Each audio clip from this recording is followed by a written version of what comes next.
Thank you very much. Thank you for coming. Good evening, everyone. I would like to thank FASTA for inviting me and helping me seize the mid-collapse moment by flying to a conference, something that we can still do because collapse hasn't run its course yet.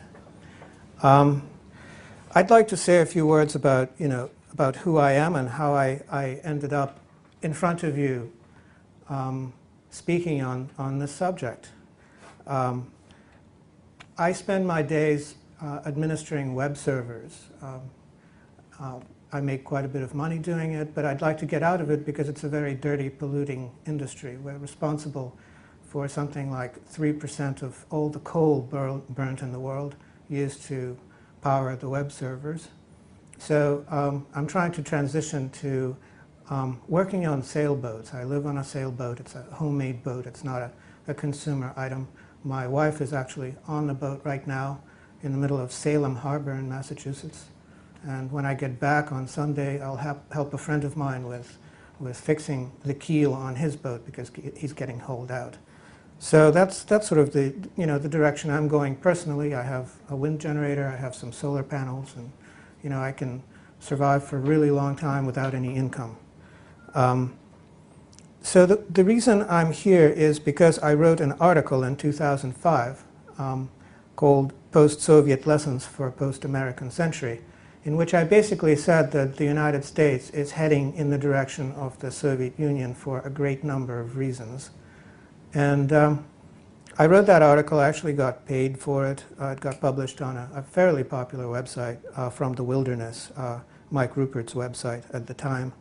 And then as a result of that, I got invited to a conference in Manhattan, and as a result of that, I got invited to write some more articles, and then I was invited to write a book proposal. I wrote the book. I went to more conferences. So this just keeps going. This is not something, that I widely advertise, please hire me as a speaker, that sort of thing. It's just people keep inviting me, and I keep showing up. It's become a self-perpetuating thing. And the question is, how long will it self-perpetuate itself? Because once collapse happens, my services will no longer be required, and I can go back to working on sailboats. And I can't say that that's a bad outcome for me. So the reason I've started doing this is to warn people. Watching the collapse of the Soviet Union, I've discovered that when collapse happens, a lot of people are psychologically, mentally just not very well prepared for it. And because of that, they become incredibly tedious company. Now, for perfectly selfish reasons, because I have to live amongst Americans, I would like them to be slightly better psychologically prepared for what's coming. And so, for perfectly selfish reasons, I would like to inform them. So my experiences in Russia, I lived there till I was 12, at which point my family decided to emigrate. It was sort of a grain for brain deal.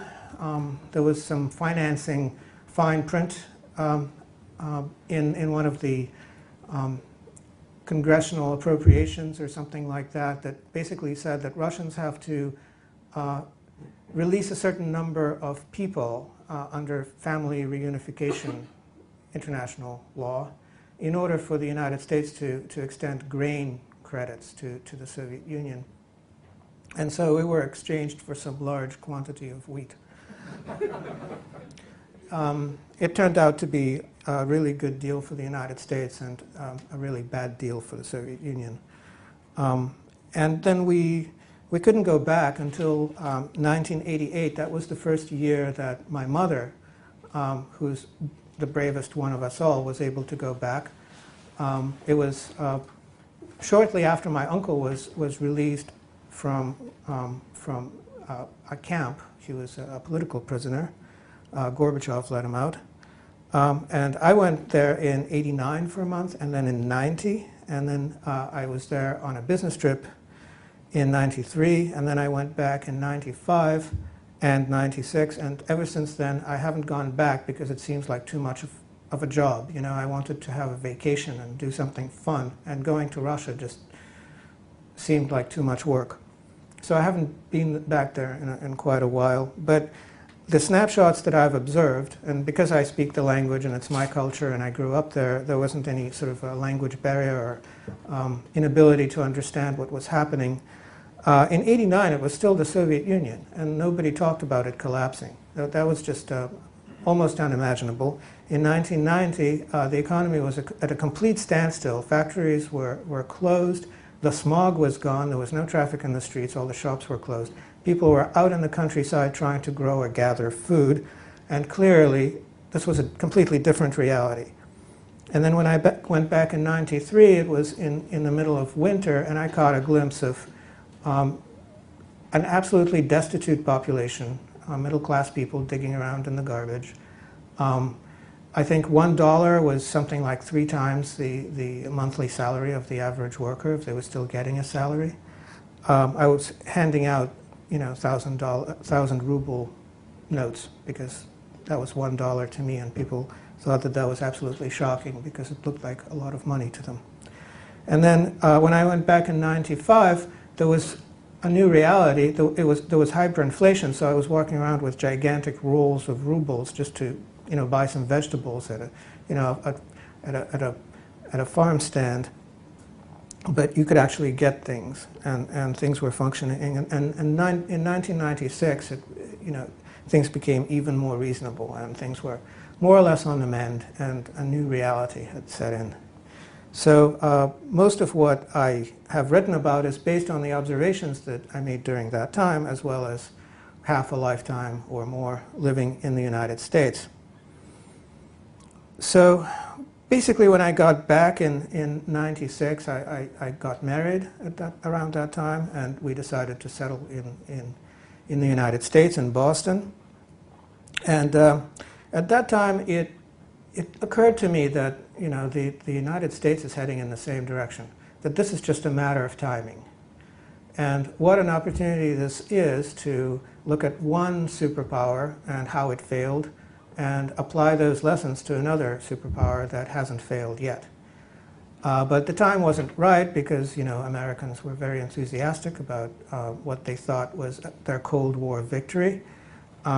Things turned out to be different in the end, of course, but they weren't going to listen to it. So I did some research and looked at some writings by Colin Campbell, who's from Ireland, and some other researchers as well, who were looking at resource depletion, which was at the heart of the Soviet collapse and is at the heart of the American collapse as well.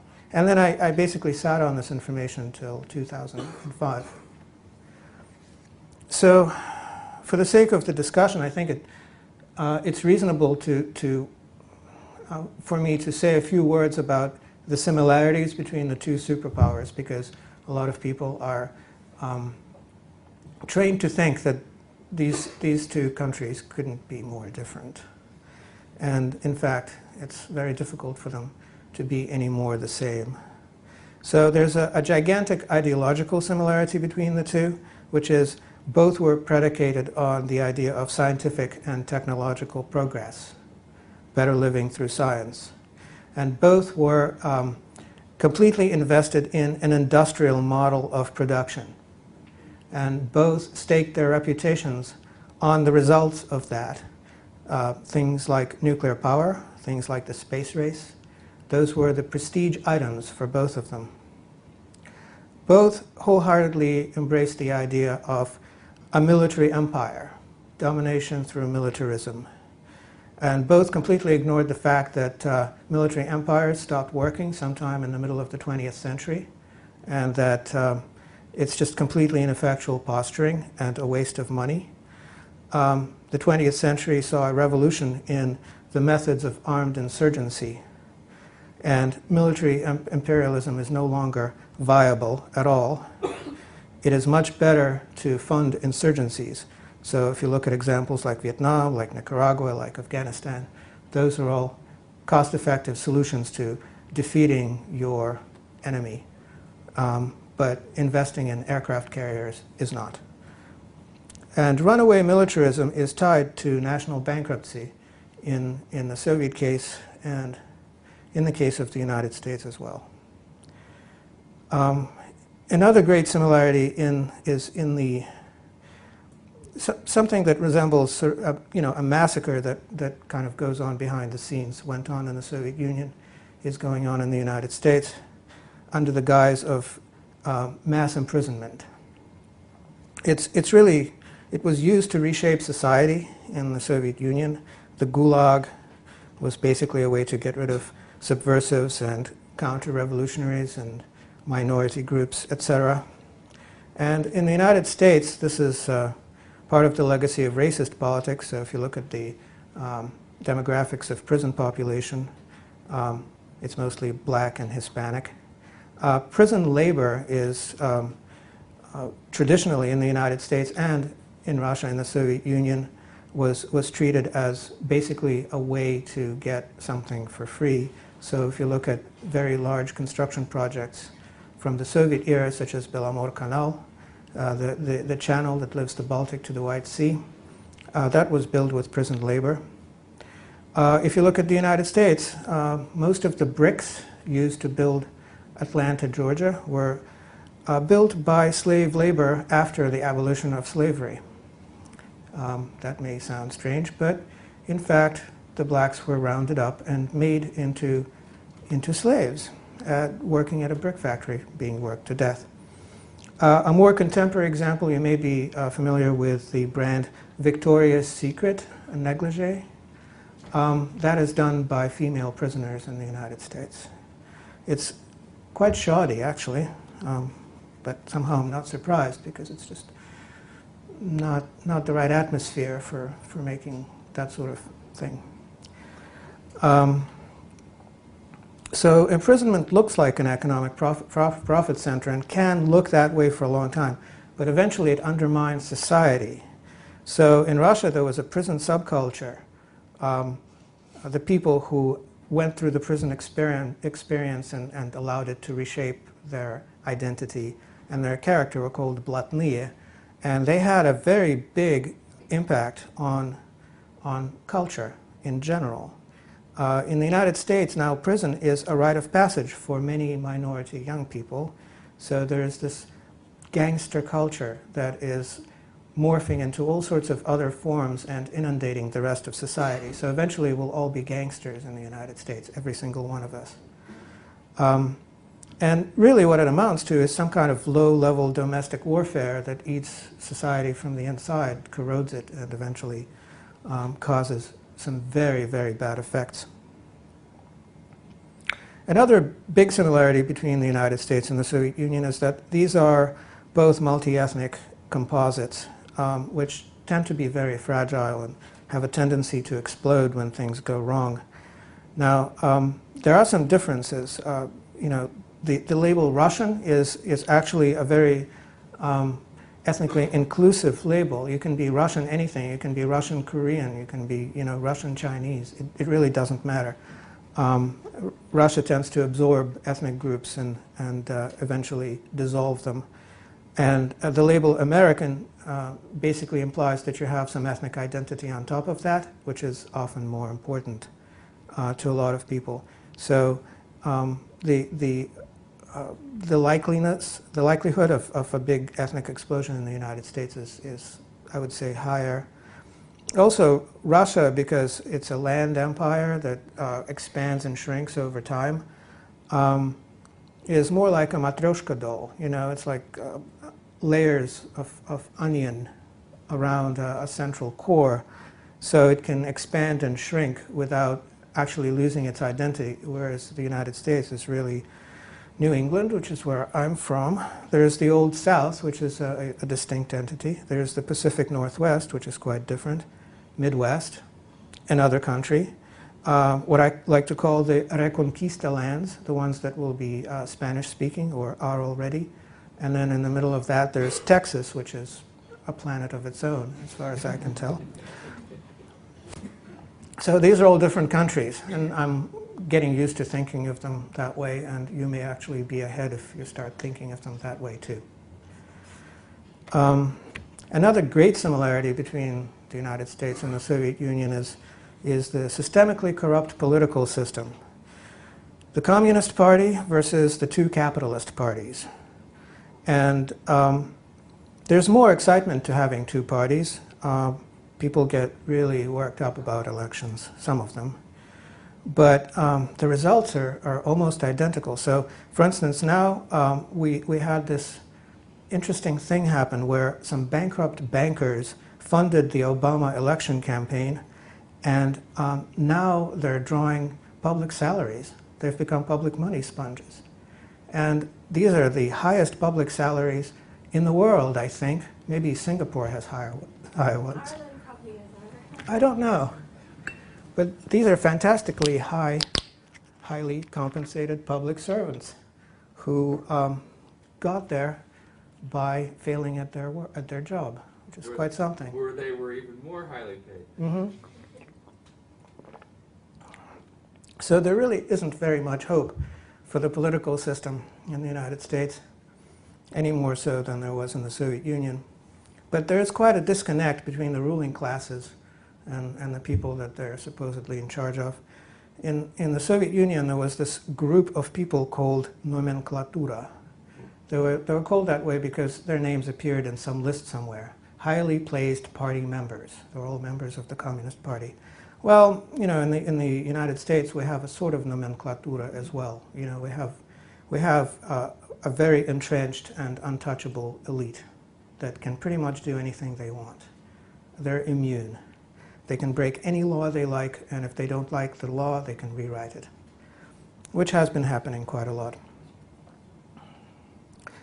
So both of these empires had a non-renewable resource dilemma, which is what really doomed them, I think.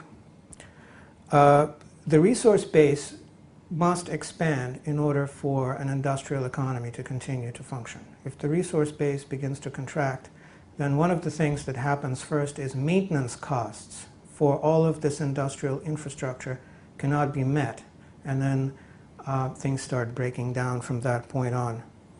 So the United States depends on global oil markets, and the Soviet Union produced all of its own oil.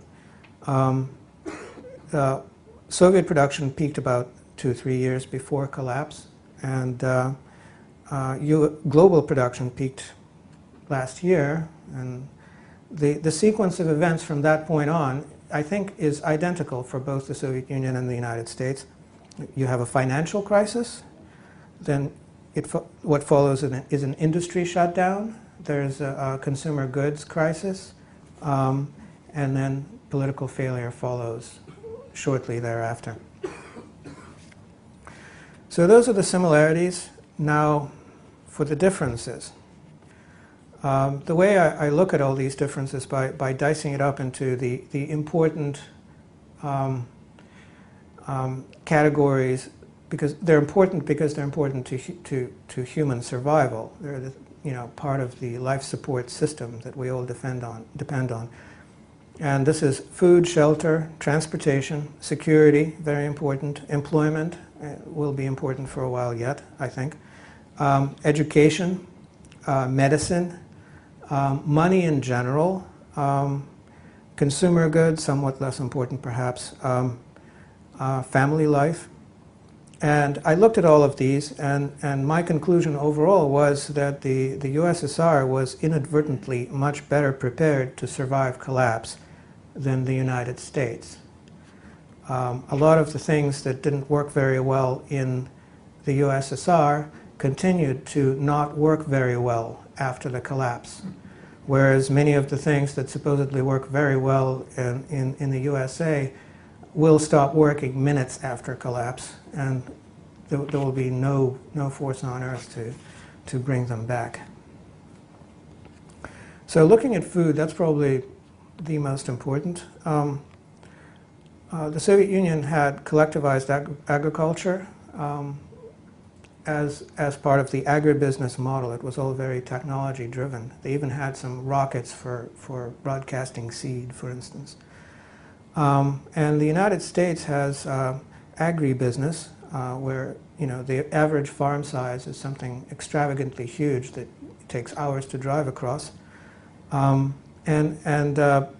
difference is in productivity, but the similarities is that both of these require fossil fuel inputs, And both of these models deplete the soil and pollute the water and cause lots of illnesses because industrial toxins make their way into the food chain.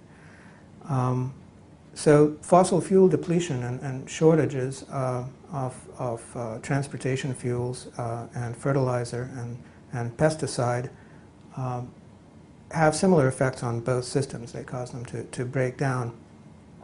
Now the differences are that in the United States, the logistical model for distributing food is based on just-in-time delivery. There's at most a couple of days' worth of food on store shelves, and the slightest bit of instruction, like of disruption, like the Mississippi flooding or something like that, just basically means that there's a run on food, and then store shelves are bare from that point on until federal emergency people show up and start distributing stuff. In Russia, in the Soviet Union, food distribution was really, at some level, dealt with as a political issue the entire time. So it was very important to have local food stockpiles. It was very important for bakeries, in particular, to operate at all times. And the only thing that was really considered extra was things like vegetables and meat. The staples, the basic carbohydrates, had to be provided no matter what. So that system turned out to be strangely resilient, because at some point there was just nothing happening except you could still go to a bakery and it looked like nothing had changed. So the United States, basically the only fallback the United States has is the emergency management people, and they don't have the capacity to handle the whole country at the same time. They can maybe deal with New Orleans. They can maybe deal with, some bit of California when it's affected by a forest fire, but they can't deal with the whole country at once. So the fallbacks, what people in the United States are becoming interested in now is, hunting, fishing, kitchen gardens, gathering wild foods, things like that. And I think that could make quite a bit of a difference. I think that there's enough land, even in urban areas in the United States, because it's not very highly built up. Mostly it's like one or two-story houses, and the backyards are usually big enough to grow quite a bit of food. So if people make a concerted effort, they could provide some food security for ourselves. And some people have done research that shows that this is actually viable, and by all means people should start doing it, and some of them are.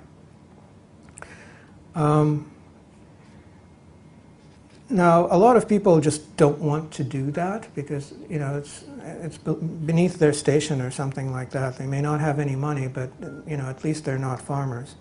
That's the mentality. So they'd rather go to McDonald's and charge a Big Mac on their credit card, because that makes them feel wealthy. And the choice of foods that's available is very poor, and the poorer the area, the poorer the choice of food. So some of the nastier parts of towns that I've visited in various places, some more or less defunct little towns in the South, for instance, or Atlantic City, New Jersey is a good example. You have gas stations and you have convenience stores and you have McDonald's. That's it. Okay, so everything you can get at those places is made of corn. It's just disguised in various ways. They add this or that chemical to it to make it look like meat or whatever else, but it's just really all, maize byproduct. And it makes people sick. It gives people anemia. I think it makes them a little bit crazy. There are a lot of bad effects. So I think there are a lot of things that can be done on a very basic level, just organizing people at a very local level. Some places have silly bylaws that you can't farm your lawn, for instance. So there's a lot of education that has to happen at the local level, where you basically slowly break down the people in charge so that they allow you to do these obvious, necessary things. Some people are doing really interesting things in terms of gathering wild foods. A friend of mine lives on a sailboat in Boston, and he has scuba gear, and he regularly now heads out of the harbor and anchors his boat on a ledge and goes diving for lobster and scallops. That's like an interesting example, I think. So the next topic is shelter. And the most important thing in a collapse is to not lose the roof over your head, to have a place to live. And for that, the important thing is that this place to live cannot depend on you having an income or savings, because you will lose both of those. So Russia was a lucky place in that way, because nobody owned their place of residence. It was all owned by the state, and when the state went away, nobody knew what happened. So rents were nominal the entire time, and then eventually there was no one to collect them. So there were no evictions. Where you lived was actually stamped in your internal passport. There was no mechanism to get evicted other than dying. And heat and hot water were provided as communal resources. These were not really market-based systems. They were just basically resource-based systems. And the economy could collapse, but cars full of railroad cars full of coal still ran on track, same way as before, and it just all went on. There were some disruptions, especially in outlying areas, but mostly it held together. And the strange thing is that later all of this housing stock was privatized, and so a lot of Russians now own quite a bit of real estate that they never paid for. So in the United States we have this national fetish called the single family home. It has to be detached. It can't touch any other dwelling. That's the rule. You can't share a wall with, it's absurd. And also it has to have a little bit of green turf around it.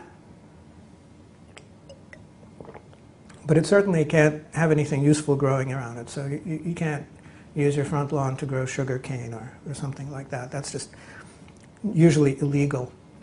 And also you get fined if you don't mow the grass. So you can't even raise fodder. If you fail to chop it down before it goes to seed, you get fined by the municipality.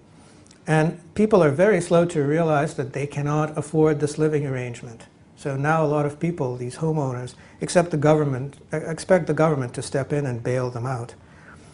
And of course, when they can't afford it, they get evicted, there are foreclosures.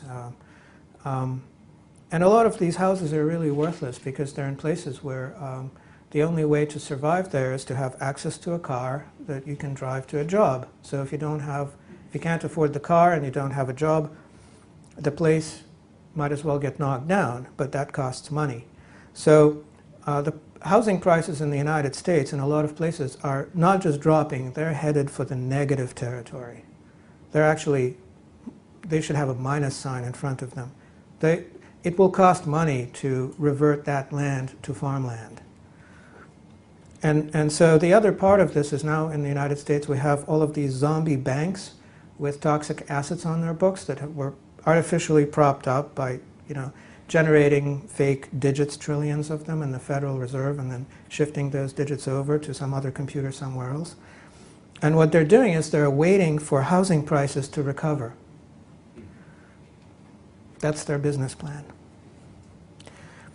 So 10% of all the housing stock is vacant. I think that's a conservative estimate. There are all these, little retirement properties and timeshares and all of this other stuff just sitting there empty all over the place, vacation homes. And at the same time, we have shanty towns in places like Sacramento, California. Recently it was dismantled by the police. We also have these pseudo-concentration camps. It's not that horrible because, yes, they are behind barbed wire, but they do get let out once a day and they get served meals. And that's for homeless people. And that's considered the successful model because it's supposedly, Ontario, California has that now. That's supposed to be a success story now. So some people are actually taking matters into their own hands, and I've heard reports from places like Minneapolis and from Florida as well, where local activists basically take matters into their own hands and break into vacant properties and settle homeless people there.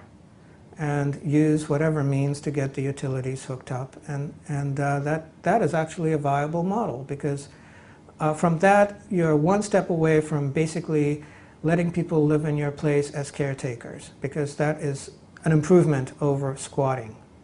So one step at a time, vacant property, then squatters, then caretakers, and then suddenly everybody realizes that all of this real estate is worthless, so you might as well let people use it for something. So I think that that's going to be the trend in the United States. Transportation. In Russia, there was a lot of public transportation and very little private transportation. Having a private car was the ultimate status symbol. Most people never drove their cars except a few days in the summer. It was sort of like what people do here with luxury yachts. You know, here you spend like 2 weekends on the water, and there you spend 2 weekends on the road. And so it really didn't matter when there were gasoline shortages. People really didn't use their cars that much anyway. And in the United States, people really depend on their cars. And they have this idea that it's my car, I drive it. People insist on being their own chauffeurs. That's another fetish that they have. They don't like being chauffeured around. Now there's this very strange plan of rebuilding the car fleet, making cars more efficient. And the idea is that that will somehow postpone or prevent the inevitable. Now, what they're ignoring is that, you know, all of the cars previously were born on credit. A lot of that credit was, you know, equity was drawn from housing, and that equity is gone. And now none of these people are credit worthy. So how are they going to replace their cars? The answer is they won't. And the replacement period for cars across the board in the United States has doubled in 1 year. And I think it will continue doubling. And I think what will happen is that, you know, most Americans, without realizing it, have already purchased their last automobile. And they will just run down the entire stock of cars, the entire fleet, and then that'll be it. So in the meantime, there are lots of things that can be done. Jitney services can be established everywhere. You know, use the Mexican model.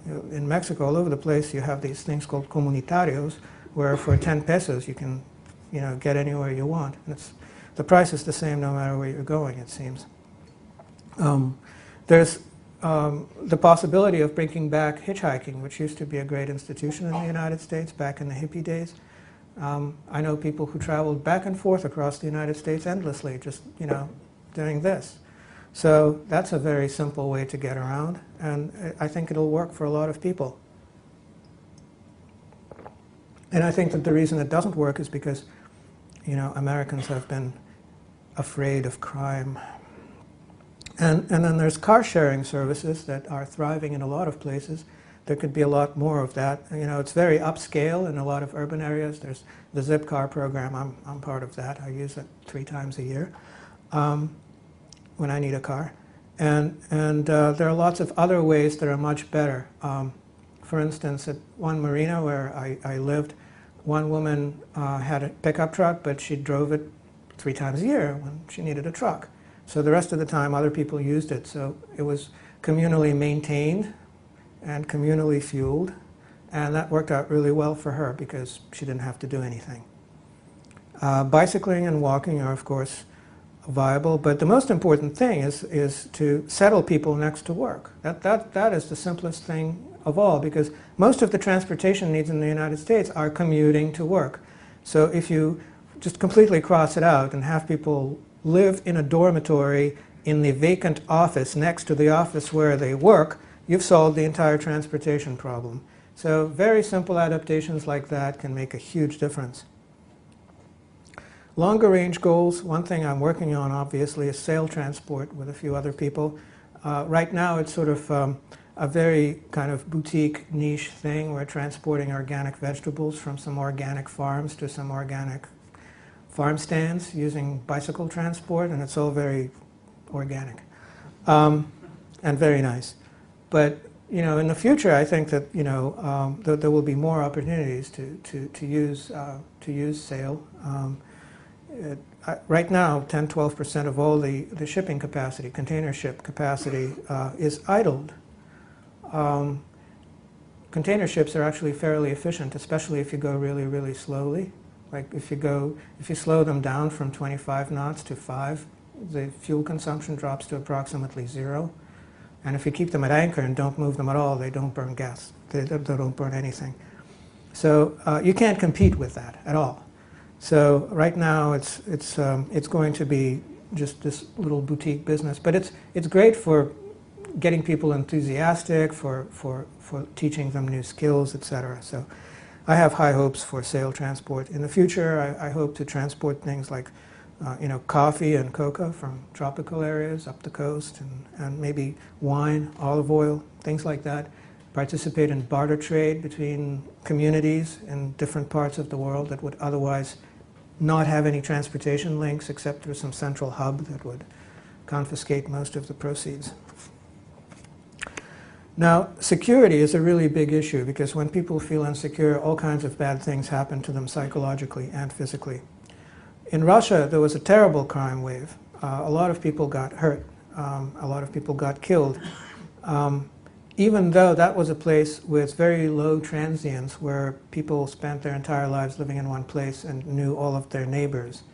And that is not the case in a lot of places in the United States where people don't know who their neighbors are. They live their entire lives moving around, always surrounded by strangers. Another big minus for the United States is the gun culture. The shotgun sales have gone through the roof. People are stockpiling weapons. That does not bode well. And add to that the fact that there are politically explosive situations in many places, such as in Los Angeles. There's basically a war going on between black gangs and Latino gangs, and it's been going on for a long time. And that sort of thing can spread all over the place.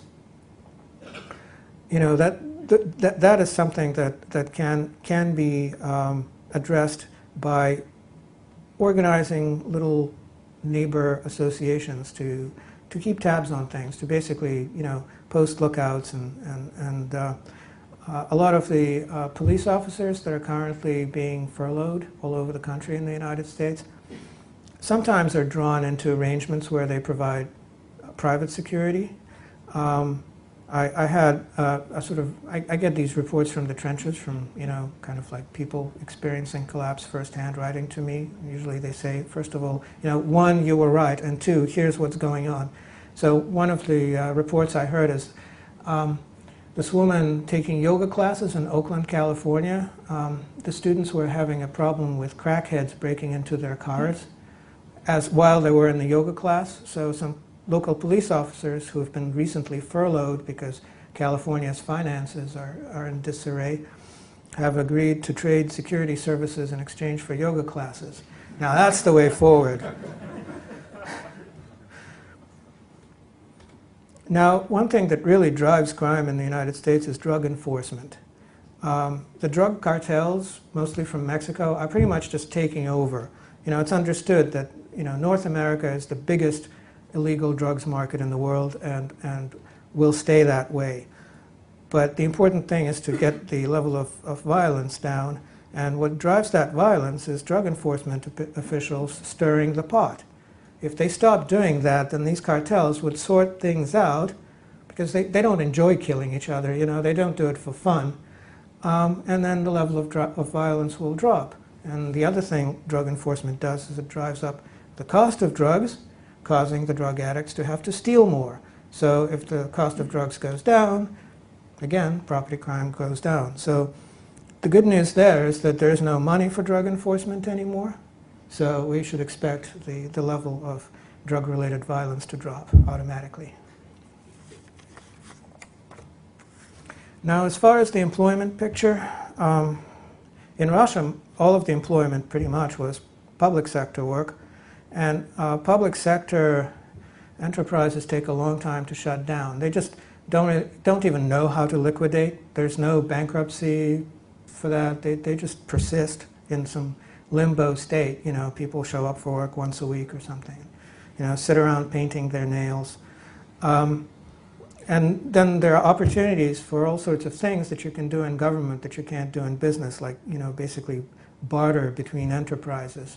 I'll trade your potatoes for my copper wire, you know, strange things like that. But, you know, at some point, something like 30% of all of the transactions between enterprises in you know, post-collapse Soviet Union were based on strange barter arrangements. So the United States is making strides in nationalizing all of business, but I don't think this will make a difference in terms of the employment picture. You know, that they're nationalizing enterprises, but they're still laying people off. So in the United States now you have furloughs. A lot of my friends are not working that much.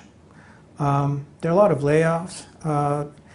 The official unemployment rate is now close to 10%, but that's a really cooked number. I mean, sometimes if you're unemployed but you're walking down the street and you stub your toe, you stop being unemployed. I mean, it's really like that.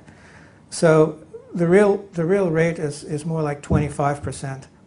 Another interesting number is that the dole now accounts for, in all of its forms, food stamps, aid to families, etc., now accounts for 12% of all of income of all people in the United States, which is a big number.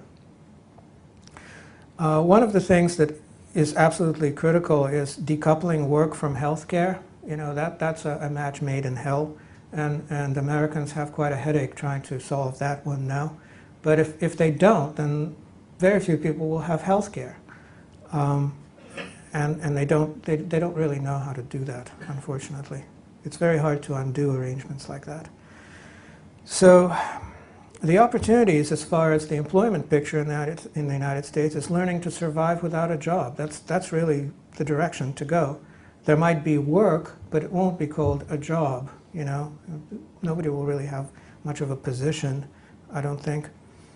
So investments in self-sufficiency are very important. Some reskilling would be helpful. Like, you know, people are used to working in an office, making some money, and then using that money to hire a contractor or, you know, a workman, you know, to fix their plumbing or whatever it is. Well, they should get used to the idea that if you want plumbing, you fix it yourself. So there'll be a lot more manual labor. And, you know, I think people in the United States, a lot of them are the do-it-yourself types. There's been quite a huge do-it-yourself movement for quite a while now. It's healthy. So people should go just a lot further in that direction. And I think the challenge now is more of a mindset change where nobody's going to help you fix your thing. You fix it yourself. And, you know, I don't think that I think some of that will happen automatically. I think we just need to help it along and understand that this is happening. Another huge opportunity is scrapping and stockpiling and industrial salvage. There's just fantastic amounts of useless stuff, useless for the purpose it was built for in the United States, just everywhere. But if you take it apart, it could last for generations, and especially if the stuff isn't made anymore. You know, it's a question of knowing what something is. You know, is it a pump? You know, is it a compressor? Which is it? Some people know things like that, and they can put those skills to good use. You know, laid-off engineers are perfect people for dismantling a factory because they know what everything does. So dismantling the old economy is really going to be the basis of the new economy for quite a while. I think a big opportunity is teaching people to scale down without experiencing hardship. A lot of people have been brought up with the idea that they deserve or require a certain level, a certain standard of living that they can no longer afford. And when they're deprived of some part of that, they feel bad. And this is strictly a psychological thing because, you know, their health is probably going to improve if they have to do physical labor. It's just getting over the psychological block. And so there are a lot of simple solutions that can be proposed to make people do things without money or do things with as little money as possible, things like that. Which brings us to the subject of money. So in Russia, people did manage to have little savings books, and they had savings. There was one bank, you know, the government bank, where people kept their savings, and hyperinflation ate away all of that. So my wife, for instance, at one point withdrew all of her family's savings and went and bought a pair of shoes. She remembered that. She'll remember that for the rest of her life. And that happened not once but twice, because during the national default of the 1990s, Russians lost all of their savings again. And the recourse was, of course, US dollars. They became Russia's national currency for a while. Now Russians are shifting over to the euro quite steadily. But basically, foreign currency becomes national currency when your national currency fails. That was the lesson from that. Not clear what the United States is going to do in that connection. In the United States, one of the biggest problems that I find is people are brainwashed by financial advisors. There's this beast on television whose name is Suze Orman. I don't know if you know who she is or had any encounters with her. But her siren song is that if you follow her advice, you will succeed financially, right? That's a silly idea, because the successful model, just by watching the successful people in the United States, it's very simple. Take the money and run. Very repeatable. If you look at Citibank, Bank of America, AIG, all the real success stories, that's what they do. Another big problem in the United States is that we have a lot of retirees that still can't believe that their retirement money is gone. That they think that it'll somehow recover. Okay, we lost half of it, but somehow we'll get it back. The economy will start growing again and we'll get it back. And they're not making new plans, and they need some new investment advisors that tell them how to disinvest before they lose the rest of it. And the whole story, the economy will recover, is just, how many times do these people get it wrong? But I think the overarching task is to stop thinking of wealth in terms of money. It's access to resources, it's connections, it's things you know, it's skills you have, it's things you can do physically, immediately. And I think that, this goes for rich people as well. They need to re-engage with humanity on a non-financial level before, the opportunity for doing that is gone. The entire client-server paradigm where you pay for something and you get it, is going to be replaced where everybody serves everyone else. Customer service is customer does some service. That is going to be the norm. And, people have to become acculturated to that. Family life. Families in Russia were in bad shape. Families in the United States are in bad shape too. Divorce rates are very high. A lot of alienation, a lot of nuclear families, a lot of single mothers. And I think Russians did better because they lived in close proximity to their close relations, and sometimes because living space was in short supply. Multiple generations lived together even though they didn't want to, whereas in the United States they had the luxury of moving to the next state. So nuclear families are not very viable in a collapse where people really need to count on each other. And so the task in the United States, I think, is to include others in various informal arrangements, gift exchanges, barter-based production, sharing of resources, things like that. People really have to get rid of the idea that, okay, this is mine and this is yours, and we have these very, very definite lines between yours and mine. These have to be blurred. Medicine. How am I doing on time? Another 5 minutes. Excellent. Then we have questions. Excellent. All right, right on track. Okay, so medicine. In the United States, medicine is being used to treat social ills as opposed to actual medical problems. Depression, for instance. So if you live in a really ugly part of town, that makes you depressed, and the idea is to pop some pills. It's not to hire a muralist, It's not to fire the architect who built the ugly thing. Chronic pain syndromes all over the place. Life gives people pain, they pop pills. Allergies, another thing, problems with the immune system. You don't like yourself, your immune system starts to eat you. Cancer, same thing, If you have a healthy immune system, you don't get cancer. And, if you're depressed, your immune system is depressed, etc. Autoimmune problems in general fall into that category. All kinds of problems like, herniated discs, for instance. I'd say you all have at least one herniated disc if you're over age 20. The lowest one down, it doesn't hurt. It's the thought that you have a herniated disc that causes damage. Cuts off the blood supply, it turns out. So lots of things like that. Nervous leg disorder. Has anyone heard of that? There's a pandemic of that. But anyway,